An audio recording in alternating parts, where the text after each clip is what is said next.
નમસ્કાર મિત્રો, ધોરણ 9ના વિજ્ઞાનની અંદર પ્રકરણ 6 પેશીઓ.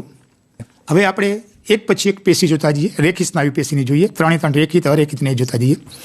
મિત્રો સૌથી પહેલાં રેખી સ્નાયુ પેશી ક્યાંથી લેવામાં, સરળતા માટે ક્યાં? મિત્રો હમણાં આપણે અસ્થિશિરની વાત કરી હતી. લાંબા અસ્થિઓ દેડકામાં જે પશ્ચ ઉપાંગ છે, પાછળનો પગ જેને આપણે કહીએ, મનુષ્યમાં જે પગનો શરૂઆતનો અસ્થિ બરોબર છે, ત્યાં અસ્થિશિર આવેલા છે.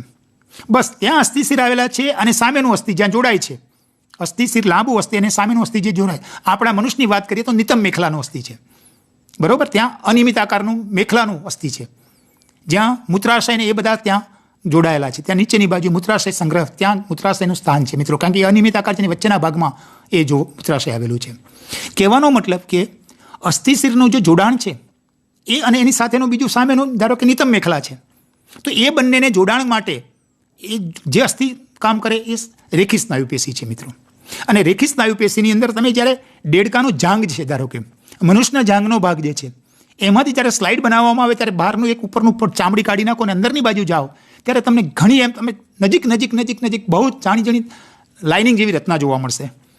અને એ ક્યારે જોવા મળે કે તમે થોડો કાપ લઈ લો, કાં તો કાતરથી લો કાં તો બ્લેડથી એવી રીતે કાપી અને સ્લાઇડમાં તમે સ્લાઇડ બનાવો અને એની અંદર તમે અભિરંજિત કરો.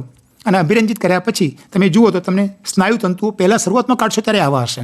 સ્લાઇડમાં લેશો ત્યારે શરૂઆતમાં કવર સ્લીપ નહીં મૂકી હોય ત્યારે એમાંનું એક તંતુ કાઢો, એ બધામાંથી એક તંતુ કાઢી લો અને એ તંતુને હાઈ પાવર લેસમાં લઈ જાઓ. આ સ્નાયુ તંતુ જેને હાઈ પાવરમાં બતાવ્યું છે મિત્રો. અહીંયા તમે જોઈ શકો છો 2, 3, 4 અને 5, 1, 2 લાઇનિંગો બતાવી છે, 2, 3, 4 અને 5.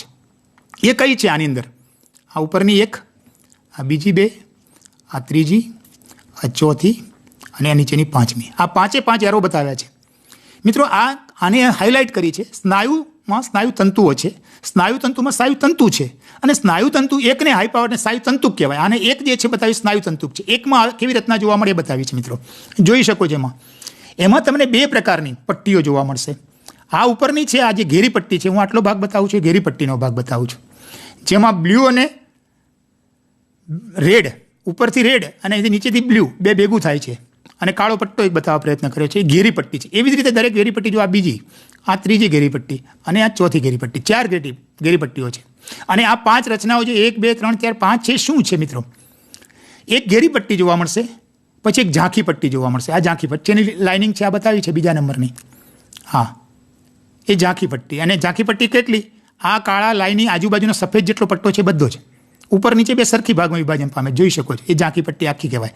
આ લાઇનિંગ છે તે ક્રાઉચ કલા છે મિત્રો, એને નહીં કહીએ આપણે. ઘેરી પટ્ટી છે, એની અંદર શું શું આવશે? એમાં 2, એક બ્લુ કલરનો અને રેડ કલરના 2 તંતુઓ છે. માયોસિનને એક્ટિન જે કહ્યા હતા ને એ તંતુઓ છે મિત્રો. અહીંયા બંને છે. એક એ બીમમાં ઘેરી પટ્ટીમાં છે. એવી જ રીતે અહીંયા તમે જોઈ શકો છો. ત્યાર પછી એવી સેમ આની અંદર છે, આ પણ ઘેરો પટ્ટો છે, આ પણ ઘેરી પટ્ટી છે. આ 4 ઘેરી પટ્ટીઓ છે. ઝાંખી પટ્ટીઓ તમે જોઈ શકો છો. અહીંયા એક આખી છે, ઉપર ને નીચે 2, વચ્ચે ક્રાઉચ કલા છે, એ આઈ બીમ તરીકે ઝાંખી બીમ છે. અને ક્રાઉચ કલા છે, લાઇનિંગ વાળી રચના છે, બ્લેક લાઇનિંગ વાળી રચના છે, ક્રાઉચ કલા છે. આ બ્લેક લાઇનિંગ વાળી રચના, એનો મતલબ ક્રાઉચ કલાની ઉપર અને નીચે ક્રાઉચ કલા છે, ત્યાં એની સાથે શું હશે? ઝાંખી પટ્ટી એની સાથે જ હશે. બરોબર સ્પર્શીને ઝાંખી પટ્ટી છે, વ્હાઇટ કલરની ઉપર નીચે છે તે ક્રાઉચ કલાની. અને ઉપરની બાજુ એક ઘેરી પટ્ટી છે, નીચે પણ એક ક્રાઉચ કલા તમે લો, એની ઉપર તમે જાઓ ને નીચે જાઓ તો ક્રાઉચ કલાની સાથે ઝાંખી પટ્ટી હશે, ઉપર નીચે સરખી માત્રામાં. અને એની ઉપરની બાજુએ એક ઘેરી પટ્ટી અને અહીંયા પણ ઘેરી પટ્ટી, એટલે 2 ઘેરી પટ્ટીઓ જોવા મળશે. એટલે ઝાંખી પટ્ટી છે એમાં આઈ બીમ જોવા મળે, આઈ બીમ તરીકે ઓળખાય ઝાંખી પટ્ટીને. ઘેરી પટ્ટીને એ બીમ તરીકે ઓળખાય છે. અને ક્રાઉચ કલા જ્યાં ઝાંખી અને ઘેરી પટ્ટીને સાંકળતો ભાગ છે એ ક્રાઉચ કલા, ઝેડ બીમ તરીકે પણ ઓળખાય છે. એટલે રેખી સ્નાયુને તમે આ રીતે હાઇલાઇટ કરીને હાઈ પાવરમાં જોવા જાઓ તો તમને સરસ રીતે સૂક્ષ્મદર્શક યંત્રમાં ખૂબ જ સરસ રીતે આસ્થાપન થયેલી પેશીને જોઈ શકીએ છીએ મિત્રો. આ રેખી સ્નાયુ પેશીની વાત છે. રેખી સ્નાયુ પેશીના લક્ષણો મિત્રો, સ્નાયુ બંધ દ્વારા કંકાલ સાથે, જો કંકાલ એટલે હાડકું એક પ્રકારનું, એની સાથે જોડાય છે. સ્નાયુ બંધ, સ્નાયુને હાડકા સાથે જોડતી બંધ જેવી રચના છે એને સ્નાયુ બંધ કહેવાય. એટલે સ્નાયુ બંધ દ્વારા કંકાલ સાથે જોડાય છે. સ્નાયુકોષ, સ્નાયુ તંતુ કેવા હોય? લાંબા, નળાકાર, અશાખી. જેવી રેખી સ્નાયુ છે, રેખી સ્નાયુ છે એટલે અશાખી થશે. સ્નાયુતંતુ છે બહુકોષ કેન્દ્રીય. મિત્રો એમાં જોઈ શકો છો આપણે જે બતાવ્યું હતું એમાં કોષ કેન્દ્રો વધારે છે. કોષ કેન્દ્ર લંબગોળ અને પરિઘવર્તી છે. કોષ કેન્દ્રો જે હતા એની અંદર એક જોઈ લઈએ, એની અંદર થોડીક આપણે જોઈ લઈએ ખ્યાલ આવી જશે. મિત્રો જોઈ શકો કોષ કેન્દ્ર જો પરિઘવર્તી છે, જોઈ શકો છો આ બંને પરિઘવર્તી છે. અને વધારે જેમ આખો તંતુ આમ નીચે જતા જાઓ આખો લાંબો તો ઘણા એવા જોવા મળશે. એટલે બહુ કોષ કેન્દ્રીય અને પરિઘવર્તી એટલે એ સ્પષ્ટ થાય છે. બીજું એક્ટિન અને માયોસિન નામના તંતુકો, એની અંદર પ્રોટીન જોવા મળે. એકાંતરિત ગોઠવાયેલી પટ્ટીઓ જેને બીમ તરીકે ઓળખાય. માયોસિન એ ઘેરી બીમ, આઈ બીમ ઓછી ઝાંખી જેને એક્ટિન તરીકે ઓળખાય. માયોસિન તંતુનું સંકોચન ઝડપી તેથી થાકી જાય. સ્નાયુ તંતુઓનું સંકોચન ઝડપી તેથી થાકી જાય. રેખી સ્નાયુ પેશી છે. સ્નાયુનું સંકોચન પ્રાણીની ઈચ્છાશક્તિ અનુસાર, સ્નાયુનું સંકોચન પ્રાણીની ઈચ્છાશક્તિ અનુસાર છે, એટલે અમુક સમય પછી થાકી જાય છે, કાયમી નથી. ઐચ્છિક સ્નાયુ પેશી કહેવામાં આવે છે. એનું કાર્ય શરીરના હલનચલનમાં, શરીરને ઘાટીલું બનાવવા, શરીરની સ્થિતિસ્થાપકતા જાળવી રાખવા માટે આ એના મુખ્ય કાર્યો છે. મિત્રો રેખી સ્નાયુ પેશીની વાત થઈ. હવે અરેખી સ્નાયુની વાત કરીએ. મિત્રો અરેખી સ્નાયુ પેશીમાં અહીંયા ઘણી એવી બતાવી છે, સ્લાઇડમાં એક સમૂહમાં બતાવી છે. એમાંના બે અલગ પાડ્યા છે. આ એકલ છૂટું પાડ્યું છે આમાંથી. એની અંદર બે ભાગો છે. એક કોષ કેન્દ્ર બ્લુ કલર લંબગોળ આકારનું અને સ્નાયુતંતુ રસ, જેને કોષ રસ કહીએ એટલે સ્નાયુતંતુ છે, એટલે સ્નાયુતંતુ રસ નામ આપણે રસ ખાલી સ્નાયુતંતુનું સ્નાયુતંતુ રસ. એટલે આ અરેખી સ્નાયુ આ પ્રકારે જોવા મળે અને કોષ કેન્દ્ર જોવા મળે. વધારે જોડાય ત્યારે આખી આ રીતે રચના જોવા મળે. અરેખી સ્નાયુના લક્ષણો જોઈ લઈએ. પેશીની રચના સરળ છે. સ્નાયુતંતુ લાંબા હતા, બંને છેડેથી અણીદાર અને ત્રાકાકાર. સ્નાયુતંતુ મધ્યમાં, સ્નાયુતંતુની મધ્યમાં શું છે? એક મોટું કોષ કેન્દ્ર હતું. સ્નાયુતંતુમાં ઘેરી કે આછી પટ્ટીઓ ગેરહાજર. પહેલામાં યાદ કરો બરોબર, એ બીમ અને આઈ બીમ હતા, એવું અહીંયા નથી. સંકોચન પ્રાણીની ઈચ્છાશક્તિ પ્રમાણે થતું નથી. અરેખિત છે, અનૈચ્છિક એનું બીજું નામ આપ્યું છે અનૈચ્છિક. એ પ્રાણીની ઈચ્છાશક્તિ પ્રમાણે નહીં થાય, પ્રાણીની ઈચ્છાશક્તિ પ્રમાણે નથી થતું. સંકોચન ધીમું, તેથી શ્રમિત થતાં વાર લાગે. એને શ્રમિત થતાં વાર લાગે, સંકોચન ધીમું છે. સ્થાન ક્યાં છે? અનૈચ્છિક અંગોમાં. અનૈચ્છિક અંગ એટલે કાર્ય, અનૈચ્છિક અંગોની કાર્યશૈલી અનુસાર હલનચલન કરવું. અનૈચ્છિક અંગો કયા મિત્રો? હમણાં જ આપણે કહ્યું હતું, ફેફસાં છે, હૃદય સિવાયના કેટલાક અંગો જે રુધિરવાહિનીઓ છે, પછી કોષ્ટાંત્ર છે, આ બધી જગ્યાએ આ અરેખી સ્નાયુ આવેલી છે. મૂત્રાશય, બધી ઘણી જગ્યાએ આવી રીતે જોવા મળે છે. હૃદ સ્નાયુ પેશી, હૃદયની અંદર જે સ્નાયુ પેશી આવી છે તે મિત્રો એનો આકાર કેવો જોઈ શકો છો. કોઈ અલગ નથી પડતા, કોષો આમ છૂટા નહીં પડે, તમે જોઈ શકો છો. ક્યાંક જોડાય, જો અહીંયા જોડાઈ ગયા છે, અહીંયા જોડાઈ ગયું છે, અહીંયા જોડાયા છે, અહીંયા જોડાયા છે, આ રીતે જોવા મળે. શાખાઓ પડતી હોય એવું જોવા મળે, બરાબર. અહીંયા શાખાઓ પડતી હોય, ક્યાંક શાખાઓ પડે છે, આ પડી છે જુઓ, અહીંયા શાખાઓ પડે છે, એટલે ક્યાંક શાખિત જોવા મળે છે. એકદમ શાખિત ન પણ એવું એ નહીં, ટોટલી શાખિત નથી, બરાબર.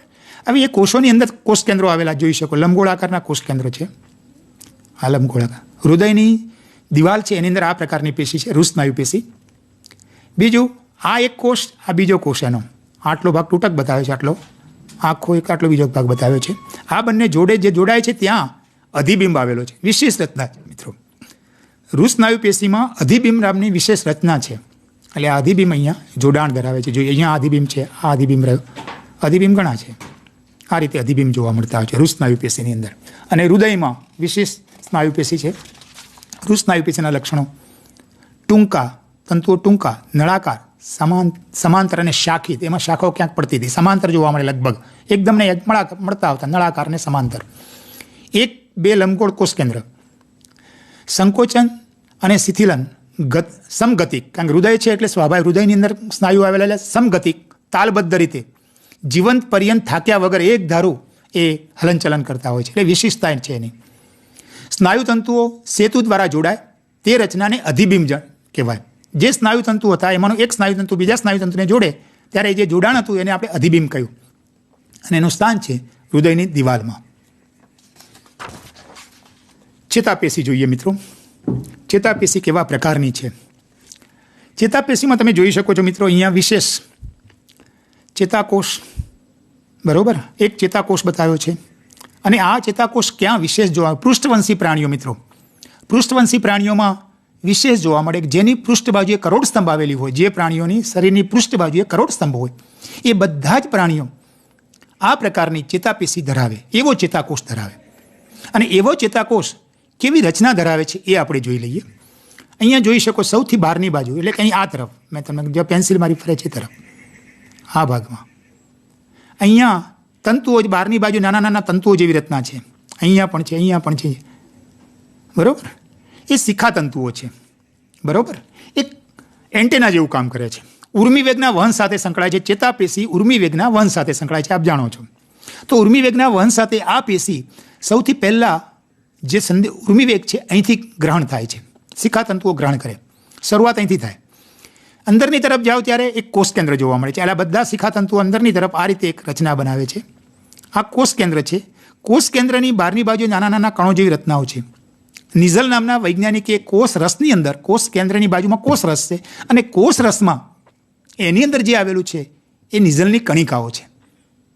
સૌથી પહેલાં ઘુવડના ચેતાકોષની અંદર આ નિઝલ નામના વૈજ્ઞાનિકે આ કણિકાઓ શોધી, એ ઉપરથી એને નિઝલની કણિકાઓ એવું નામ આપ્યું. એ વૈજ્ઞાનિકે શોધ્યું અને ઘુવડમાં સૌ પ્રથમ શોધ્યું. એ જ પ્રકારે આપણી અંદર પણ નિઝલની કણિકાઓ ટપકા ટપકા આવ્યા છે, એ નિઝલની કણિકાઓ છે મિત્રો. ત્યાર પછી તમે જુઓ છો એક દંડ જેવી રચના, કાળા સ્ફર્તી મેં બતાવી છે. કાળા સ્ફર્તી એક રચના સીધી છે, ઊભી, બરાબર. એની આસપાસ પણ કેટલુંક બતાવ્યું છે, જોઈ શકો છો. હવે એ જોઈ લઈએ. અને એની ડિટેલમાં આટલા ભાગને અહીંયા ડિટેલમાં બતાવ્યું છે. આ તો અહીંયા સ્પષ્ટ થાય જ છે, શિખા તંતુઓ, કોષ કેન્દ્ર, ટપકા જેવી નિઝલની કણિકાઓ અને કોષરસ, ચેતારસ જેને બીજા હાથમાં કહી શકીએ. કોષરસ અહીંયા ચેતારસ તરીકે છે. અહીંયા આ ભાગને હવે હાઇલાઇટ કરવા પ્રયત્ન કરે, કેવી રીતે જોવા મળે. મિત્રો આખી રચના બહુ જ મહત્વની, ક્યાંક અધૂરા પરસેટેક્સમાં પ્રયત્ન કર્યો છે મેં. અહીંયા એક ભાગ તમે જુઓ, એવો જ બધો ભાગ જોવા મળશે. અહીંયા જેવો જોવા મળે એવો જ અહીંયા જોઈ શકો છો મિત્રો. સૌથી પહેલું વચ્ચેના ભાગમાં પોલી નળી જેવી અહીંયા જે છે એ જ નળી જેવી રચના અહીંયા છે, જેને ચેતાક્ષ કહેવામાં આવે. ચેતાતંતુની ચેતાકોષમાં આવેલો વચ્ચેની બાજુ અક્ષ જેવી રચના એને ચેતાક્ષ, ધરીની જેમ છે વચ્ચે, બરાબર. ત્યાર પછી બહારની તરફ તમે જાઓ તો આ ટપકા જેવી કેટલીક રચના છે. આ બંને બાજુ, ચેતાક્ષની બંને બાજુ ટપકા જેવી રચના છે. આ રીતે એ મજ્જા પડ છે, એક ચરબીનું પડ છે, એક જાડું સ્તર છે, બરાબર. એ મજ્જાપડ છે. મજ્જાપડની બહારની બાજુ એક લાઇનિંગ જેવી રચના છે, આપ જોઈ શકો છો. અહીંયા પણ છે આ લાઇનિંગ જેવી રચના, આ બહારની તરફ, એવી રીતે આ બહારની તરફ મજ્જાપડની. એનો મતલબ કે લાઇનિંગ જેવી રચના છે એ આજે આખી એ ચેતાપડ કહેવામાં આવે, કારણ કે આ ચેતાકોષનો ચેતાપડ છે અને એની અંદર મજ્જાપડ છે, બરાબર. હવે ભૂલ ક્યાં થાય છે, બાળકો ભૂલ અહીંયા કરે છે મિત્રો. આ એક મજ્જિત અને અમજ્જિત ચેતાઓ છે. ચેતાતંતુઓ બે પ્રકારના, પૃષ્ઠવંશી પ્રાણીઓમાં આ પ્રકારે રચના જોવા મળે. ધારો કે આપણે એમ કહીએ કે કાસ્તિમત્સ્ય, અસ્થિમત્સ્ય, પછી ઉભયજીવી, સરીસૃપ, વિહગ અને સસ્તન, આ બધા જ પ્રાણીઓમાં આ પ્રકારની રચના જોવા મળે. અહીંયા બતાવી જ તેવી. એ સિવાયના પ્રાણીઓ, અપૃષ્ઠવંશી પ્રાણીઓ, ધારો કે વંદો કહીએ, એ સિવાયના જે, એટલે કે ટૂંકમાં કહેવાનો મતલબ ઘણા છે, આપણે જાણીએ છીએ કે એ સિવાયના જે ઉપરની બાજુ, જેમાં બીજા અર્થમાં કરોડસ્તંભ નથી, એ સિવાયના જે પ્રાણીઓ છે અમજ્જિત ચેતાઓ ધરાવે છે. એટલે આ પ્રકારની રચનાઓ છે. પણ એમાં ફેર થોડો કેટલો છે. અહીંયા શ્વાનકોષ શું છે મિત્રો, એક સમજવાની, ટેક્સમાં થોડુંક આમ નો ડાઉટ ક્યાંક મર્યાદા હશે. રેનવીરની ગાંઠ વાસ્તવમાં ગાંઠ નથી મિત્રો. એક શ્વાનકોષ અહીંથી માંડી અને અહીંયા સુધી એક શ્વાનકોષ પૂરો થાય. એનો મતલબ શ્વાનકોષમાં ચેતાક્ષ પણ આવી જાય, પછી મજ્જાપણ પણ આવી જાય ટપકાવાળું, અને આ ચેતાપડ પણ આવી જાય. આ બધું ભેગું થઈને અને એમાં એક કોષ કેન્દ્ર જોવાનું. જો અહીંયા એક કોષ કેન્દ્ર હોય તો એક આ બાજુ કોષ કેન્દ્ર હોય, ત્રીજું અહીંયા આ બાજુ આવે. આંતરે એક સીધું ઉપર ના આવે કોષ કેન્દ્ર. આની અંદર એક કોષ કેન્દ્ર આવી ગયું એક શ્વાનકોષમાં. એક શ્વાનકોષ અહીંથી શરૂ થયો અને અહીંયા પૂર્ણ થઈ ગયો. આટલો આખો ભાગ આટલો, તો એની અંદર એક કોષ કેન્દ્ર આવી ગયું છે. અહીંયા શ્વાનકોષ આ છે તો અહીંયા કોષ કેન્દ્ર આવી ગયું. રેનવીરની ગાંઠ જ્યાં ખાંચ પડે છે, ગાંઠ છે મિત્રો. એને રેનવીરની નામના વૈજ્ઞાનિકે શોધી છે, એને રેનવીરની ગાંઠ કહે છે. અને એનું કોષ કેન્દ્ર અહીંયા બતાવ્યું છે, કોષ કેન્દ્ર છે. એનો ઓળખ શ્વાનકોષનું કોષ કેન્દ્ર, કારણ કે શ્વાનકોષ એવું નામ આપ્યું છે, ત્યાં કોષ રચના જોવા મળે છે. એ સિવાય આની અંદર શું છે મિત્રો, જોઈ શકો તમે, જે અમજ્જિત, એનો મતલબ પૃષ્ઠવંશી પ્રાણીઓ ન હોય, એ બધા જ પ્રાણીઓની અંદર આ પ્રકારની અમજ્જિત, એમાં મજ્જા જેવી રચના નથી. જોઈ શકો તમે અહીંયા મજ્જાપડ છે, એવું મજ્જાપડ નથી મિત્રો. જોઈ શકો વચ્ચેની ચેતાક્ષ જેવી રચના છે એ સીધી નહીં, વાંકી ચૂકી છે. બીજું, આ જે વચ્ચેનો મજ્જાપડ છે જે ચરબીનું બનેલું છે, એવું અહીંયા નથી મિત્રો. બાજુમાં તરત ચેતાપડ આવી જાય છે. બાજુમાં કોષ કેન્દ્રો છે, જોઈ શકો તમે આ કોષ કેન્દ્ર, પણ બાજુમાં તરત જ ચેતાપડ આવી જાય છે. એટલે અહીંયા આ જે જાડી રચના છે એ નથી. બીજું અહીંયા મહત્વનું કાર્ય, ઉર્મિવેગ કેવી રીતે વહન પામતો હોય મિત્રો, બહુ જ મહત્વની આ વસ્તુ છે. શિખાતંતુથી શરૂ થાય, અહીંયાથી ગ્રહણ થાય, ખૂબ જ ઝડપી અને નિઝલની કણિકાઓ વાઇબ્રેટ થાય, ચેતાક્ષમાં દાખલ થશે અને છેલ્લે આ ચેતાક્ષ જ્યાં પૂર્ણ થાય છે ને, જે ચેતાંત આવેલા હોય છે, આની છેડા ઉપર એક ચેતાંત જેવી રચના, એનો મતલબ કે પાતળી રચના, આ રીતે દોરા જેવી પાતળી રચના આવેલી હોય, 12 તંતુ જેવી, એને ચેતાક્ષ કહેવામાં આવે, ચેતાંત કહેવામાં આવે, ચેતાંત. આ ચેતાંતમાં જ્યારે ઉર્મિવેગ શિખાતંતુથી આવી અને જ્યારે અક્ષમાંથી ચેતાક્ષમાંથી પસાર થઈને અહીંયા આવે, ચેતાંતમાં છેલ્લે આવે, ત્યારે શું થશે? ચેતાંત, ચેતાનો અંત ભાગ છે એટલે ચેતાંત એવું નામ. નાના નાના બારીક તંતુ જેવી રચના ત્યાં હોય છે. ત્યાં શું થશે? ઉર્મિવેગ ખૂબ ઝડપી જાય છે. વધારે વધારે ઝડપી જો વહન કરનાર તો ઉર્મિવેગ છે મિત્રો આપણા શરીરમાં, બરોબર. હવે એ ઉર્મિવેગ જ્યારે અહીંયાથી પસાર થતો હોય તો એસિટાઇલ કોલાઇન નામનો પદાર્થ છે ને, એ ઝરતો હોય છે. એક શિખાતંતુ જેવું છે એવું શિખાતંતુ અહીંયા બાજુમાં આવે, આની વચ્ચે, બંને વચ્ચે આ જે ચેતાંત અને બીજું ઉપરથી શિખાતંતુ જેવી રચના છે, એવી જ રચના અહીંયા જોડાય, પણ વચ્ચે થોડીક જગ્યા રહી જાય. આ જે નાના નાના તંતુઓ અને આ શિખાતંતુઓ વચ્ચે ભૌતિક અવકાશ રચાય અને એને પરિણામે શું થાય કે એને પરિણામે વચ્ચે જે અવકાશ છે એને ચેતોપાગમ કહેવામાં આવે. હવે ચેતોપાગમ જે અવકાશ એટલા માટે છે મિત્રો, જ્યારે ઉર્મિવેગ આમાંથી પસાર થતો હોય, એસિટાઇલ કોલાઇન નામનો જે અંતઃસ્રાવ છે એ જ્યારે ઉર્મિવેગ વહન થતો હોય ત્યારે એસિટાઇલ કોલાઇન આ ચેતાંત છે ત્યાં ઝરતો હોય છે અને ખૂબ જ ઓછી માત્રામાં ઝરે છે. બીજું, વચ્ચે ભૌતિક અવકાશ છે. હમણાં કહ્યું કે શિખાતંતુઓ છે, એવા જ અહીંયા શિખાતંતુઓ ચેતાંતની બાજુમાં છે, પણ વચ્ચે બંને આ શિખાતંતુઓ જ્યાં ચેતાક્ષ જ્યાં પૂરી થાય ત્યાં ચેતાંત છે અને શિખાતંતુઓ અહીંયા બાજુમાં છે, પણ વચ્ચે જોડાયેલા નથી. શિખાતંતુઓ અને ચેતાંત જોડાયેલા નથી, એની વચ્ચે અવકાશ છે. તો હવે અવકાશ તો ઉર્મિવેગ વહન પામે કેવી રીતે? અવકાશો તો વચ્ચે જગ્યા છે, પણ પેલું મેં તમને કહ્યું કે એસિટાઇલ કોલાઇન છે, ઝરે છે, થોડીક માત્રામાં જરૂર છે એટલો ઝરી જાય છે. જેવો અહીંયા ઉર્મિવેગ આવે ત્યારે ચેતાંતમાં આવે તરત ઝરી જશે. એટલે ત્યાં દેહકોષ્ઠ ભરેલું છે આપણા શરીરમાં. એનો મતલબ કે શિખાતંતુ શરૂઆતના અને પેલા ચેતાંત, એ બંનેની વચ્ચે જે ભૌતિક અવકાશ છે એને ચેતોપાગમ કહેવામાં આવે. આ ચેતોપાગમ વચ્ચે ભૌતિક અવકાશ હોવા છતાં ઉર્મિવેગ વહન પામે છે, કારણ કે શરીરમાં દેહકોષ છે, દેહકોષમાં દેહકોષ જળ છે. દેહકોષ્ઠ એટલે કે શરીરનું પોલાણ, દેહકોષ્ઠ એટલે, અને એમાં જળ ભરેલું, દેહકોષ જળ.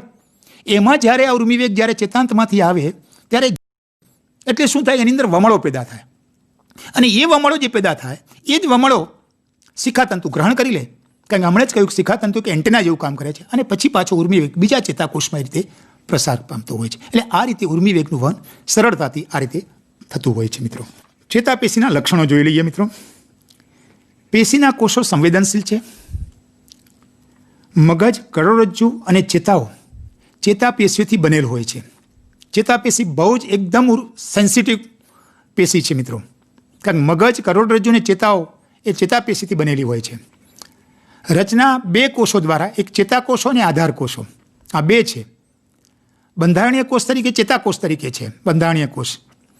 આધાર કોષો બંધારણીય કોષ અને ચેતાકોષને આધાર આપે છે. આધાર કોષો છે એ ચેતાકોષને આધાર આપે છે. બંધારણીય કોષ છે, ચેતાકોષો બંધારણીય કોષ છે, એ ચેતાકોષને આધાર આપે છે.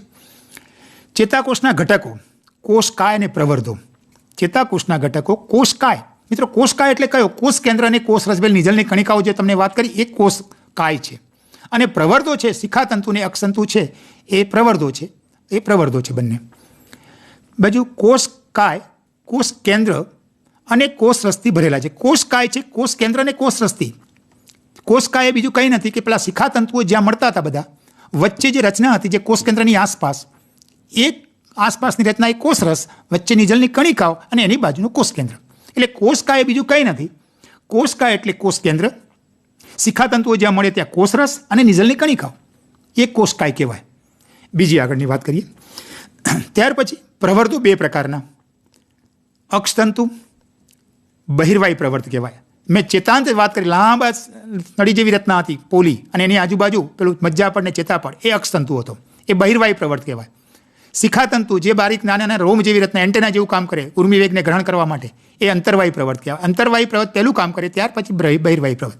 એટલે શિખાતંતુઓમાંથી અક્ષતંતુમાં ઉર્મિવેગ વહન પામે અને પાછું અક્ષતંતુના ચેતાંતમાંથી શિખાતંતુમાં જાય, એમ કરીને આખું ચાલ્યા કરે. મિત્રો, ચેતોપાગમ હમણાં જ વાત કરી.